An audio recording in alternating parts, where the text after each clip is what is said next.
Agora vamos lá, porque a gente vai conversar hoje com uma psiquiatra e a gente vai ter acesso a uma novidade no tratamento do TDAH, que é o transtorno do déficit de atenção com hiperatividade, uma condição do neurodesenvolvimento que afeta 2 milhões de pessoas no país.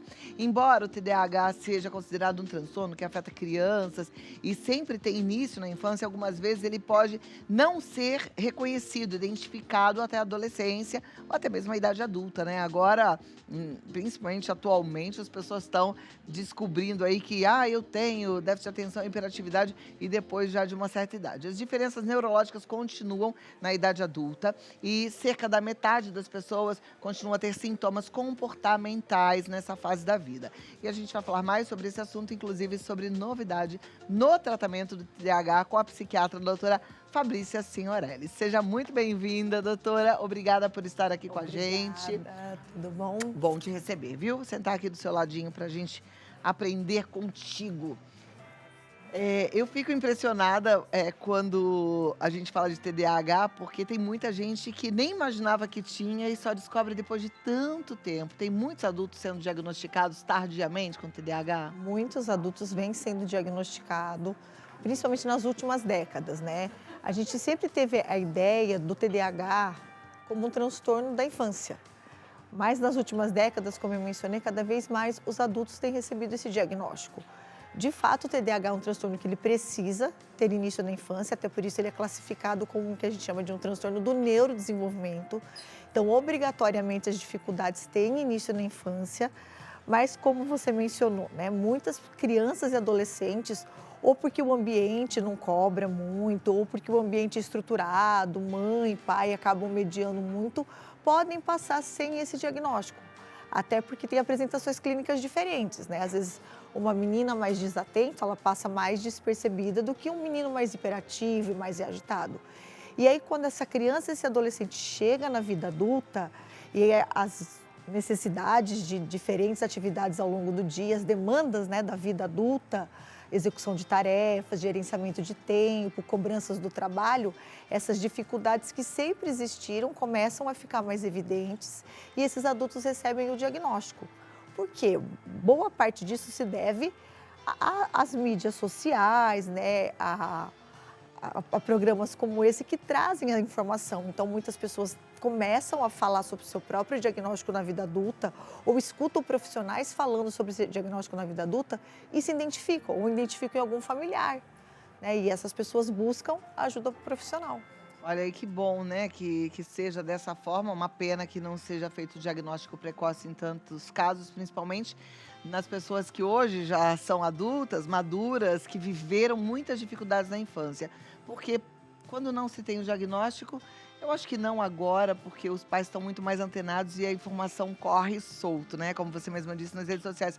Mas antigamente essas crianças eram cobradas de algo que elas não tinham nem condições de entregar, né? Exatamente. Quando eu faço o diagnóstico do adulto, né, e quando eu converso com outros especialistas, é muito recorrente essa fala, né?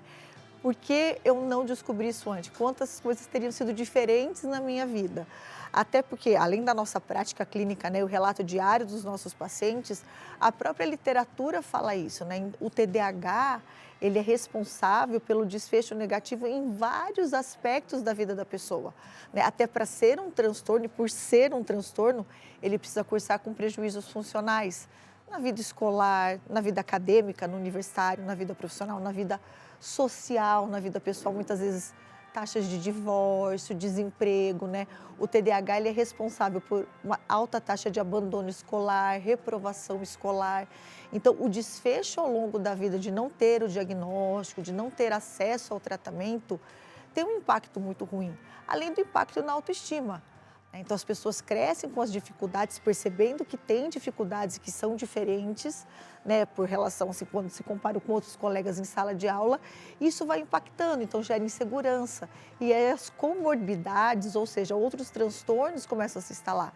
Aumenta a chance de depressão, de ansiedade, justamente pelas dificuldades que a pessoa vai vivenciando ao longo da vida.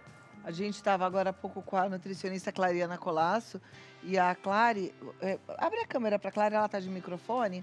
Ou então pode vir, senta aqui, Clary. ela descobriu o TDAH depois de adulta, não foi isso? Olha, o meu caso, Hum. a doutora vai ver que é Olá. clássico, tudo bom, querida? Tudo bem? Eu tenho, desde criança, eu sempre fui tida como distraída, que não gostava de estudar, que perdia as coisas, que esquecia. E eu sou filha de psicóloga com pediatra e nunca fui tratada.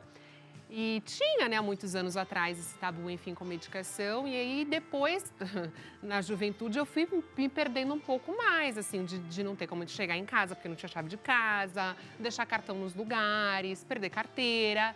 Aí eu fui procurar neurologista, depois psiquiatra, fiz todos os testes. E aí, quando eu comecei o tratamento, eu até fiz tratamento medicamentoso, mas eu não me adaptei. Mas eu comecei a fazer todos os exercícios realmente para ter hiperfoco. A minha vida mudou, mudou completamente. Eu sou muito agradecida à medicina aí por realmente nos tratar, né, com amor. Então, as crianças que são desatendidas, muitas vezes por falta de empatia, né? Sim, e realmente você tocou num ponto importante, né? Quando você falou, a minha infância, eu era a menina clássica distraída, né? Distraída, Hoje a bagunceira. gente, exatamente, hoje a gente fala muito dessa questão porque mais mulheres na vida adulta estão recebendo o diagnóstico do TDAH, né? Não é uma regra, mas de modo geral a apresentação dos sintomas nas meninas costuma ser um pouco diferente dos meninos.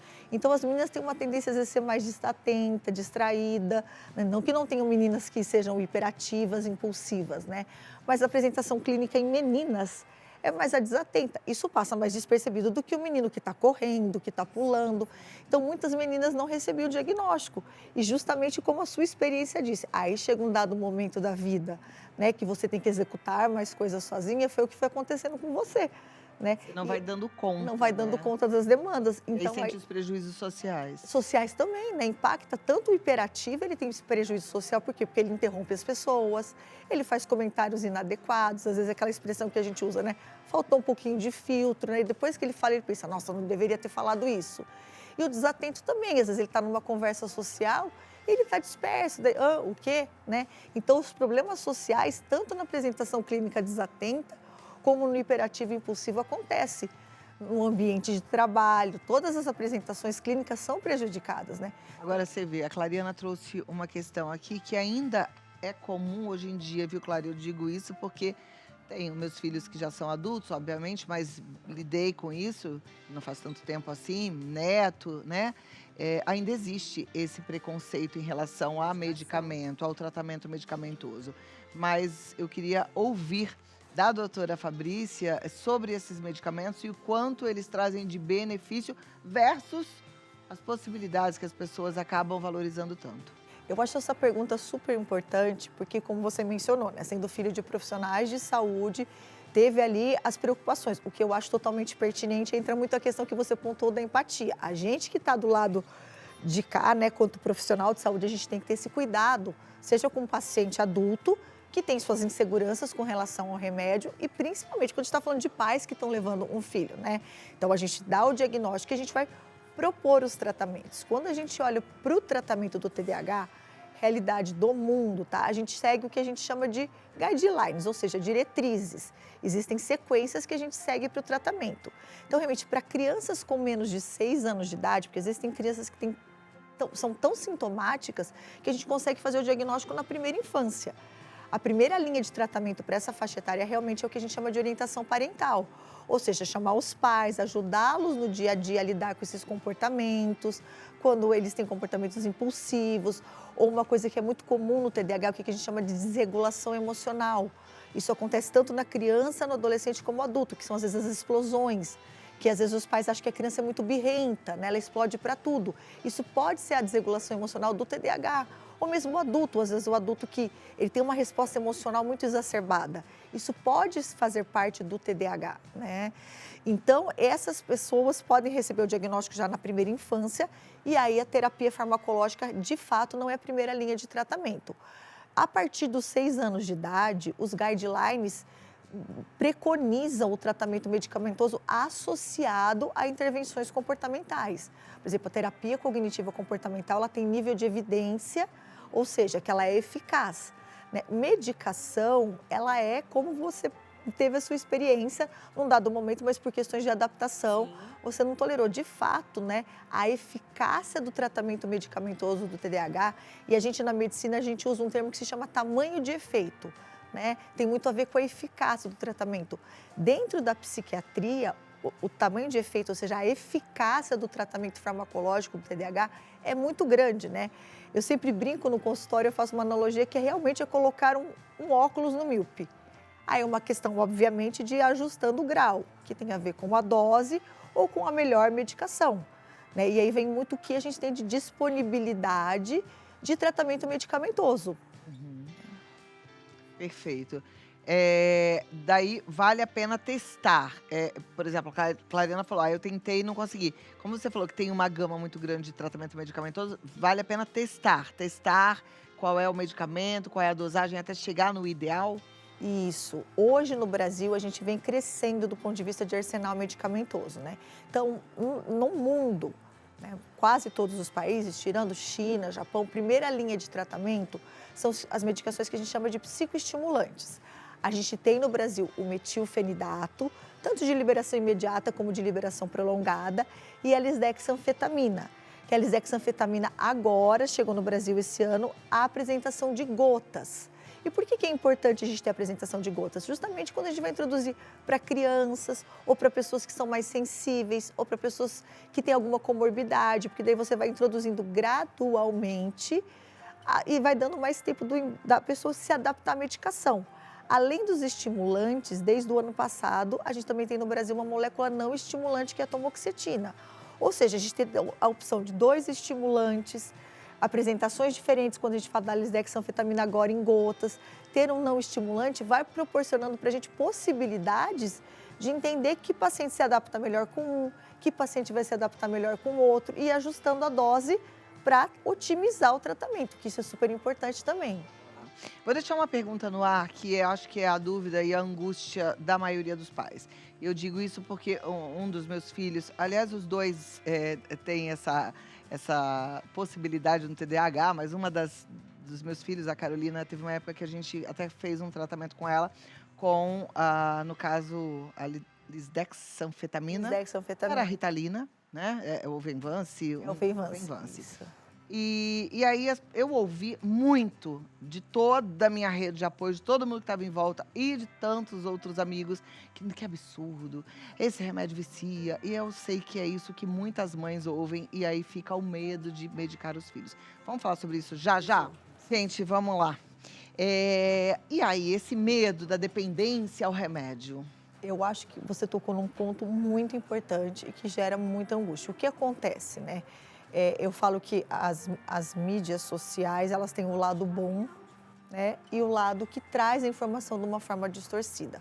Quando a gente olha para a literatura científica, o nível de evidência, de eficácia, segurança e tolerabilidade dos estimulantes, que é a medicação que as pessoas hoje vinculam à dependência, os estudos mostram total segurança e tolerabilidade.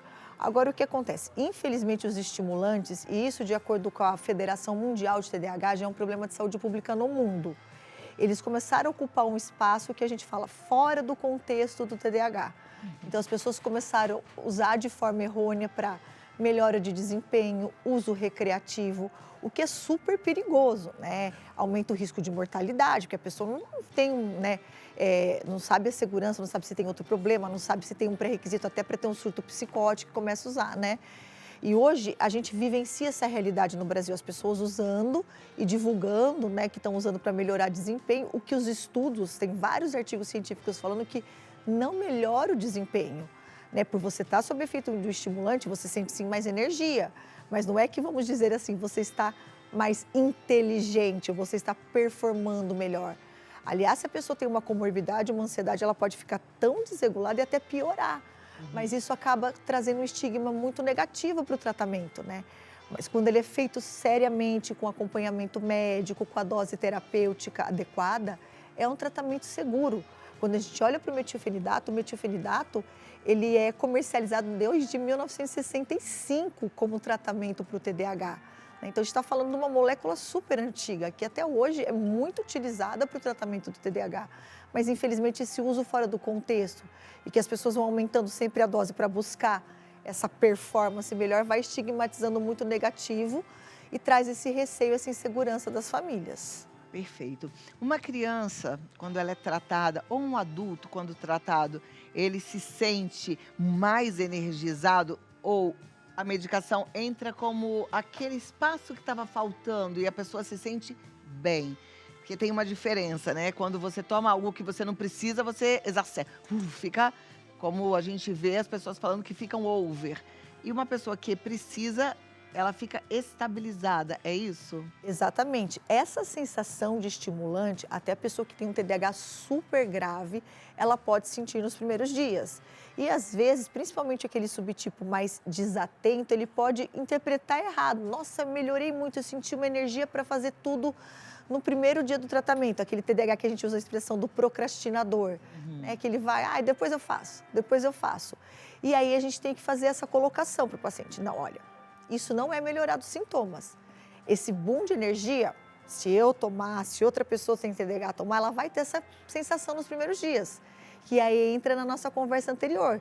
Quem não tem TDAH sai tomando sempre buscando, porque depois de um tempo o organismo adapta. E aquela sensação de uau, quanta energia, para. Aí a pessoa vai lá e aumenta a dose por conta. Novamente, fora do contexto TDAH. Então, essa sensação de aumento de energia pode acontecer, não é todo mundo que sente, mas a grande maioria, inclusive crianças, eu falo para os pais, pode ser que nos primeiros dias fique um pouquinho mais falante, né, perca o sono, né, por isso que, novamente, às vezes ter opções, começar com dose menor, agora gotas, vai possibilitando uma adaptação mais tranquila. Essa novidade agora em gotas proporciona toda essa possibilidade. Proporciona uma adaptação mais tranquila, né? Então, assim, essa questão da energia não é melhorar a sintomatologia do TDAH. Melhorar o TDAH é o quê? Melhorar a desatenção, o foco. A pessoa que é impulsiva fica menos impulsiva, que é o que a gente chama de melhorar o controle inibitório. Doutora, no adulto, esse tratamento ele começa a fazer efeito depois de quanto tempo? Os psicoestimulantes, se o paciente tolerar bem, né, não tiver nenhuma reação adversa, na semana que ele começa a tomar. Diferente da molécula nova não estimulante, que os efeitos, os estudos mostram que na primeira semana começam a ser sentidos, mas levam até 4 semanas, né? Que é a tamoxetina, que é uma molécula não estimulante que chegou ano passado no Brasil. Agora, o estimulante, se o adulto se tolerar bem, realmente é um divisor de águas. A expressão que eu usei é a lente no míope. Na semana que ele começou a tomar, ele já sente o efeito terapêutico da medicação. Existe tratamento de TDAH isolado da psicoterapia, do TCC, por exemplo, da terapia cognitivo-comportamental? Olha, o que os estudos mostram para a gente? O paciente que vai ter o melhor tratamento é o que ele consegue conciliar o tratamento farmacológico com o tratamento psicoterápico. E por quê? Porque o TDAH, além desses sintomas centrais, desatenção, perder o foco, esquecer as coisas, ou ficar agitado, inquieto, interromper, tem o que a gente chama de disfunções executivas. Ou seja, que é a nossa capacidade de executar diferentes tarefas. Aí entra o gerenciamento de tempo, planejamento, organização, procrastinação. E isso, a medicação não é tão impactante, ele é mais impactante nos sintomas centrais. Então, essas outras disfunções, elas vão ser treinadas na terapia cognitivo-comportamental. Meu tempo já explodiu aqui, mas só para terminar, quem tem TDAH, adulto, eu digo, normalmente sabe que tem e aceita que precisa de tratamento? Ou existem aqueles que, não tenho nada, o problema, porque isso tem um monte de telespectadora, de seguidora que fala, o problema é seu, o marido não tem nada e na verdade tem, mas acha que o problema é do outro. Existem todos os cenários na nossa prática clínica, né? Os adultos, eles começam a perceber, porque estão recebendo feedbacks negativos no trabalho, muitas vezes estão perdendo vários empregos, abandonando faculdade, né? Ou estão tendo muitos problemas em casa, porque não vão cumprindo as atividades de rotina e percebem, alguma coisa acontece comigo. E começam a procurar e se identificar. Ou muitas vezes, pressão de algum familiar. Olha, ou você vai procurar o que acontece com você, né? Porque realmente está muito difícil a rotina, o dia a dia. Então, os dois cenários podem aí acontecer. Perfeito. Meninas, eu queria conversar muito mais. Eu sei que você que está assistindo também, mas nosso tempo acabou. Então, eu deixo aqui um super beijo.